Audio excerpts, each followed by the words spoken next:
أما بعد قال الله تعالى محمد رسول الله صدق الله العظيم فشق اسمه من اسمه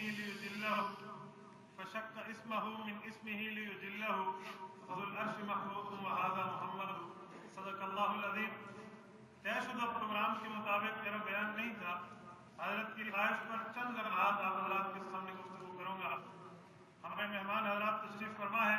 ہم نے طے یہ کیا ہے کہ ہم انہیں کا ہی بیان کرائیں گے. دو باتیں ذہن میں رکھیں. تحفظ ناموس مصطفیٰ صلی اللہ علیہ وآلہ وسلم عنوان ہے. رسول اللہ صلی اللہ علیہ وآلہ وسلم کی عزت اور عظمت پہ کٹ مرنا مسلمان کی شان ہے. آپ علیہ السلام کی ناموس کی حفاظت ہر مسلمان اپنی جان، اپنی آل، اپنی اولاد، اپنے بچوں، اپنی بیوی سے زیادہ سمجھتا ہے. حضور پاک علیہ السلام کی ناموس کی حفاظت کے لیے صرف آپ اور میں نہیں ہیں، یہ امت نہیں ہے، بلکہ اللہ پاک نے حضور پاک علیہ السلام کی ناموس کی حفاظت فرمائی ہے. اِنَّا كَفَيْنَاكَ الْمُسْتَهْزِئِينَ قرآن کریم سورۃ ہجر آیت نمبر 96 بتاتی ہے رسول اللہ صلی اللہ علیہ وآلہ وسلم کے دشمنوں سے نمٹنا اللہ رب العزت کا کام ہے. اللہ رب العزت نے حضور پاک علیہ السلام کے دشمنوں سے نمٹنا ہے. میرے بھائیو یاد رکھنا، حضور پاک علیہ السلام کے دشمن سے حفاظت اللہ پاک نے اتفاقی طور پہ ایسی کر دی. رسول اللہ صلی اللہ علیہ وسلم کو نام عطا فرمایا ہے محمد.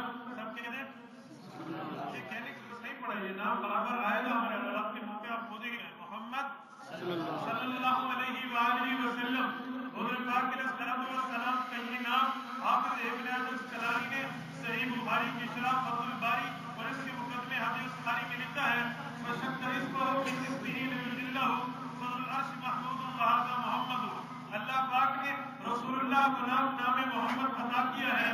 محمد کا نام اپنے نام محمود سے پاک کے دیا ہے. محمود اللہ کا نام ہے، وذو العرش ہے، اس نے محمد کا نام حضور پاک علیہ السلام کو دیا. میرے بھائیو محمد کسے کہتے ہیں؟ محمد اسے کہتے ہیں جس کے اندر اللہ تمام اچھائیاں جمع کر دے. محمد کا معنی ہے اچھائیوں والا. توجہ رکھنا، اللہ رب العزت نے حضور پاک کی ناموس کی تحفظ یوں کیا، حضور پاک کو نام محمد عطا کیا. نام محمد ایسا ہے جس کا معنی ہے اچھائیوں والا. اگر رسول اللہ صلی اللہ علیہ وآلہ وسلم پر کوئی آدمی تبرہ کرے گا، آقا نامدار کی گستاخی کرے گا، تو حضور پاک کو محمد کہے گا، محمد لکھے گا، محمد بولے گا، تب جا کر خدا نہ خواستہ اس نے گستاخی کا ارتکاب کرنا ہے. جب وہ محمد کہے گا اس کے قلم سے نکلے گا تعریف کیا ہوا. محمد لکھے گا اس کا قلم بتائے گا تعریف کیا ہوا. محمد بولے گا اس کی زبان بتائے گی تعریف کیا ہوا. وہ تعریف کیا ہوا کہے گا تب جا کر حضور پاک کی مذمت کرے گا. گویا اس کے ہونٹ بھی اس کتاب کی تکذیب کر رہے ہوں گے، اس کی زبان بھی اس کتاب کی تکذیب کر رہی ہوگی، اس کا قلم بھی اس کتاب کی تکذیب کر رہا ہوگا. اللہ پاک نے محمد نام دے کے حضور کے ناموس کی حفاظت کی. محمد نام ایسا ہے جس کی تحفظ کی ذمہ داری اللہ نے اپنے نام اپنے اس امر میں رکھ دی ہے. میرے بھائیو توجہ رکھنا، ایک اور بات اور امت محمدیہ نے تحفظ ناموس مصطفیٰ ایسے کی ہے. آپ باقی چیزوں کو چھوڑیے، آپ صرف ایک واقعہ سلطان نور الدین زنگی کو اٹھا لیجیے. سلطان نور الدین زنگی اپنے دمشق میں بیٹھ کے ایک خواب دیکھتا ہے. رسول اللہ فرماتے ہیں سلطان تیری کو مٹھی میں میری عزت اور ناموس پہ حملہ ہے. یہ دو بندے میری عزت پہ حملہ آور ہیں، میرا عزت بچانا اب تیرے ذمہ ہے. سلطان دوسری رات سویا، پھر خواب دیکھا ہے. تیسری رات سویا، پھر خواب دیکھا ہے. 3 راتوں کے بعد اس نے دمشق سے سفر شروع کیا، مدینہ تک پہنچا. 22 دنوں کا سفر اپنی ساتھ میں طے کیا ہے. 16 دنوں میں پہنچا ہے. وہاں پہنچ کے اس نے اہل مدینہ کی دعوت کی ہے. اہل مدینہ نے ایک آدمی کو بلایا، ان کی شکل کو دیکھا، ان کی صورتوں کو پہچانا، ان کے لباس کو پہچانا، ان کی کیفیت اور حیثیت کو پہچانا. لیکن وہاں سے کوئی ایک آدمی بھی اسے وہ نہیں ملا جو انہیں خواب میں ملا تھا.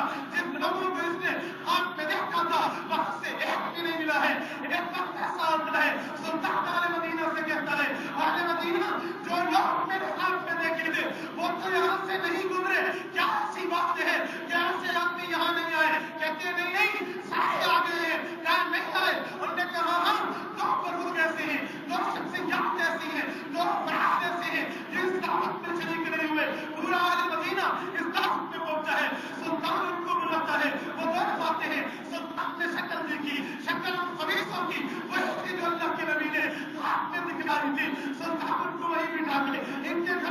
معاملے کے لیے چلا ہے. گھر کے معاملے میں دیکھا تو انہوں نے ایک سرم توڑ رکھی تھی.